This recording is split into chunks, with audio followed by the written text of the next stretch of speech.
बहुत बहुत धन्यवाद सम्मानित प्रदेश अध्यक्ष जी। आज मिल्कीपुर विधानसभा में हमारे लोकप्रिय प्रत्याशी भाई सूरज चौधरी जी की इस चुनावी सभा में मुझे आने का मौका मिला। पार्टी टीम की तरफ से आज का मेरी ड्यूटी यहां लगाई गई थी प्रचार की। इसके लिए मैं भाई सूरज जी का, यहां की जिले मंडल की टीम का बहुत बहुत धन्यवाद करता हूं। मैं अपनी बात को शुरू करने से पहले सभी धर्मों में जन्मे सभी संतों, गुरुओं और महान पुरुषों को भी नमन करता हूं। ये मिल्कीपुर के चुनाव का इंतजार हमें बहुत दिन से था कि मिल्कीपुर में चुनाव होगा और हम उस चुनाव में भाई सूरज चौधरी जी को दमखम से लड़ाएंगे। हालांकि मैंने कम समय दिया, लेकिन हमारी पार्टी के सभी सम्मानित नेतागणों ने, हमारे जिले, विधानसभा मंडल, प्रदेश की टीम ने यहां लगातार मेहनत की है।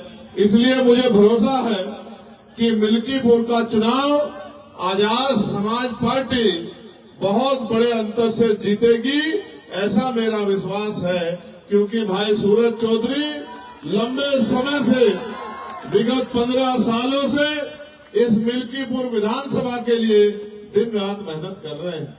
आज भी इतने ऐतिहासिक जनसमूह आप लोग यहाँ इस जनसमूह के रूप में उपस्थित हुए हैं। हमारी बाईं तरफ हमारी माताएं बहनें बैठी हैं, सामने नौजवान शक्ति और सम्मानित बुजुर्ग बैठे हैं, प्रिय भाई बैठे हैं, मंच पर पार्टी संगठन के सम्मानित नेतागण बैठे हैं, मीडिया के भाई और पुलिस के साथियों का भी भरपूर सहयोग मिल रहा है। सम्मानित साथियों, अभी आपके बीच में एक घटना घटी कि एक हमारे सेना के जवान को अपनी पीड़ा रखनी पड़ी। हालांकि आप ये जानते हैं कि हम सभी की समस्याओं को उठाने का काम करते हैं। ये मुझसे पटना में मिले थे, मैंने इनसे कहा था कि जब सेशन चलेगा मैं आपकी समस्या को सरकार के सामने जोर शोर से उठाऊंगा। लेकिन क्योंकि अभी सेशन शुरू नहीं हुआ, 31 तारीख से सेशन चलेगा, तो मैं पूरी कोशिश करूंगा कि इनकी समस्या को उठाया जाए। हालांकि ये हमसे बड़ी उम्मीद करते हैं, ये इसलिए हमारी रैली में पुणे चले आए कि हमें याद दिलाया जा सके कि भाई इनकी बात को उठाना है। लेकिन ये नहीं जानते कि हमें तो हर चीज याद रहती है। हमें तो हर गरीब, किसान, कमजोर, नौजवान, महिलाओं, बुजुर्गों और प्रदेश की हर समस्या में हमारा ध्यान रहता है और रोज मीडिया के माध्यम से उन बातों को हम लोग कहते भी रहते हैं। आज जब मैं यहाँ पहुंचा हूँ तो आप और मैं जानते हैं कि उत्तर प्रदेश में किस तरह के हालात हैं, उत्तर प्रदेश में किस तरह के हालात बने हुए हैं। उत्तर प्रदेश में कल प्रयागराज में जहां महाकुंभ हो रहा है, वहां भगदड़ मच गई। भगदड़ मचने से कई लोगों की जान चली गई, बहुत सारे लोग घायल हैं, अस्पतालों में बेड नहीं है, दवाइयां नहीं है। मुख्यमंत्री जी अपनी नाकामी छिपाने के लिए मीडिया को डांट रहे हैं, पुलिस प्रशासन को डांट रहे हैं। हालांकि हमें लगता था कि भाई ये कुंभ जो है 12 साल बाद, इस बार जब नाम बदल दिया था, इलाहाबाद से प्रयागराज कर दिया था, तो अब शायद हालात बदल गई होंगी। लेकिन ये सच नहीं है, नाम बदलने से हालात नहीं बदलते, इच्छा शक्ति करके हालात बदले जा सकते हैं। सरकार की इच्छा शक्ति ही हालात बदलने की नहीं है। आज हम मिल्कीपुर में हैं, आप बताओ इस मिल्कीपुर में 60-70% मकान कच्चे हैं या नहीं है? बताओ, अपने आप हाथ उठा के मिल्कीपुर वाला। ये किसकी देन है? यहाँ किसकी सरकार है, 7 साल से कौन मुख्यमंत्री है, उनसे पहले कितने मुख्यमंत्री रहे, आप ये बताओ। जिन्होंने आजादी के 75 साल बाद भी आपके कच्चे मकान नहीं देखे, आपका भूखा पेट नहीं देखा, बेरोजगारी से आपको तड़पते नहीं देखा, रोटी रोटी के लिए मोहताज नहीं दिखा, बिना इलाज और पैसे की कमी कारण मरते नहीं देखा, उनको क्या फर्क पड़ता है कि आप जियो या मरो। यहाँ चुनाव हो रहा है, सारी पार्टियां लड़ रही हैं, वो भी लड़ रही जिनकी सरकार है और जिनके पहले एमएलए थे वो भी लड़ रहे हैं, लेकिन आप कहाँ हो इस भीड़ में? कभी कोई जीतता है, कभी कोई जीतता है। आप कब जीते? आपकी बात कब हुई? आपकी आवाज किसने उठाई? सरकार पे सारे अधिकार हैं, सरकार पे सारी शक्ति है। अगर चाहते तो 3 महीने में यहाँ के सारे मकान पक्के हो जाते, यहाँ रोजगार के साधन खड़े हो जाते, इंडस्ट्रियल एरिया लग जाता, यहाँ के लोगों को वहाँ चौक पे जाके मजदूरी नहीं करनी पड़ती, वहाँ जाके बिकने के लिए नहीं जाना पड़ता। लेकिन सरकार की इच्छा शक्ति नहीं है, और इच्छा शक्ति आज की बात नहीं है, इच्छा शक्ति तो सदियों से नहीं रही। अगर सदियों से इच्छा शक्ति रही होती तो इस देश में बाबा साहब अम्बेडकर को अपनी पार्टी नहीं बनानी पड़ती। इस देश में तमाम पार्टियों के होते, बाबा साहब अम्बेडकर ने अपनी पार्टी बनाई और पार्टी बना के समाज को संदेश दिया कि जिनका दल होता है उनमें बल होता है, और जिनमें बल होता है उनकी समस्याओं का हल होता है। अगर आप अपनी समस्या का हल चाहते हैं तो आपको अपना दल और अपना बल बनाना पड़ेगा। दल बनके तैयार है, नगीना के लोगों ने दल में ताकत भी झोंक दी है। इस बार बारी मिल्कीपुर की है, मिल्कीपुर वाले भी इस बार ताकत झोंक दो, फिर आप देखना जिस तरह पार्लियामेंट में चंद्रशेखर आजाद आपकी आवाज उठाते हैं, उसी तरह लखनऊ की विधानसभा में सूरज चौधरी दहाड़ दहाड़ के आपके क्षेत्रों के लिए लड़ने का काम करेंगे। इस क्षेत्र में न सड़कें अच्छी, न बिजली पानी की व्यवस्था अच्छी, न कोई पूछने वाला है, और जिस तरह से निजीकरण हो रहा है, मुझे नहीं लगता कि अगले 10 साल बाद कोई सरकारी नौकरी भी रहेगी। 400-500 रुपए की मेहनत मजदूरी करके आप मुख्य धारा में नहीं जुड़ सकते हो। मेरे लोगों जो मजदूरी कर रहे हैं उनको देख लो, घर बनाने में उनके जूते खिंच गए हैं।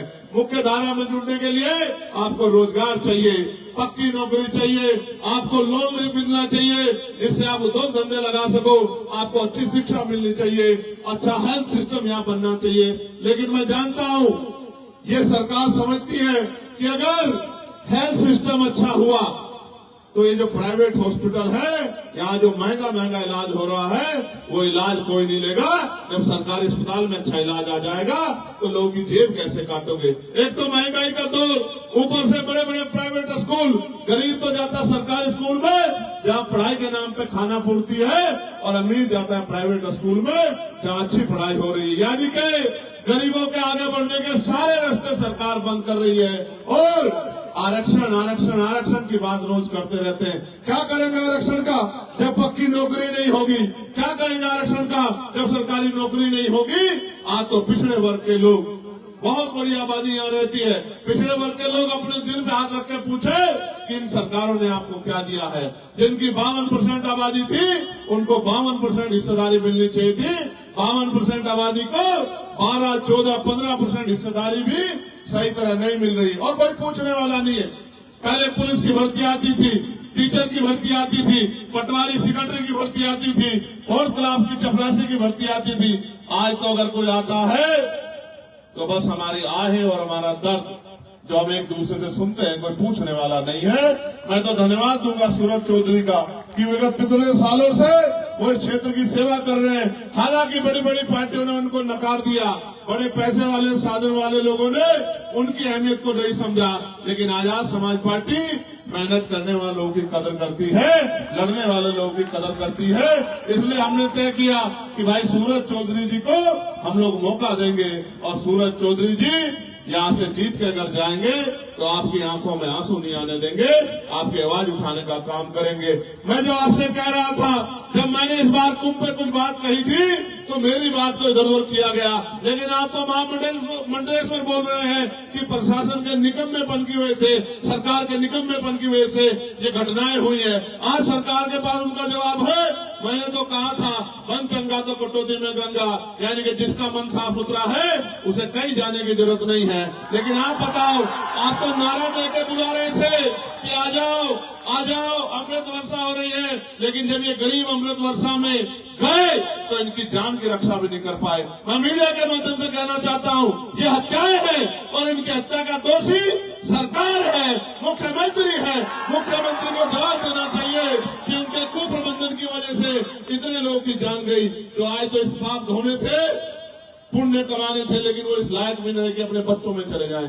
किसी की बच्ची चली गई, किसी की मां चली गई, किसी का बेटा चला गया, और सब लोग मिलके आज गरीबों की लाशों में हंस रहे हैं। इसलिए मैं आपसे कहना चाहता हूं, ये सरकार सबको दे सकती है, लेकिन आपको इज्जत की जिंदगी नहीं दे सकती है।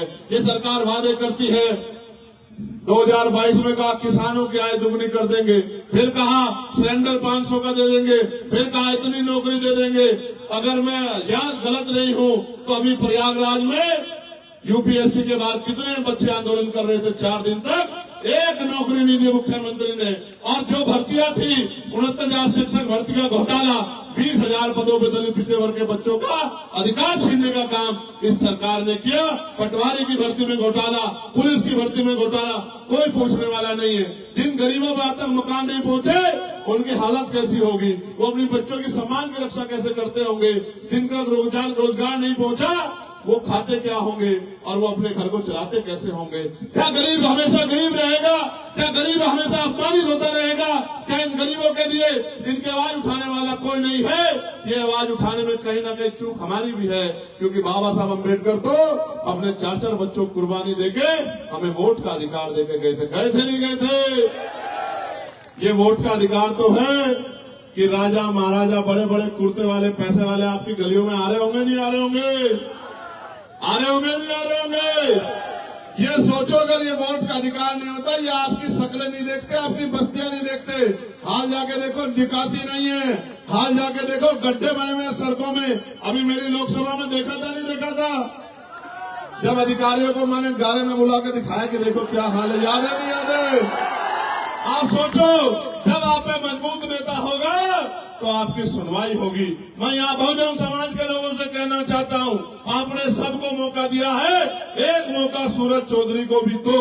भाई सूरज के हाथों को मजबूत करो, 5 तारीख को केतली का बटन दबाओ, फिर आप देखना कि 100 एमएलए वाली पार्टियां पीछे रह जाएंगी और अकेले एमएलए वाली पार्टी आजाद समाज पार्टी पूरे प्रदेश में गूंजती नजर आएगी।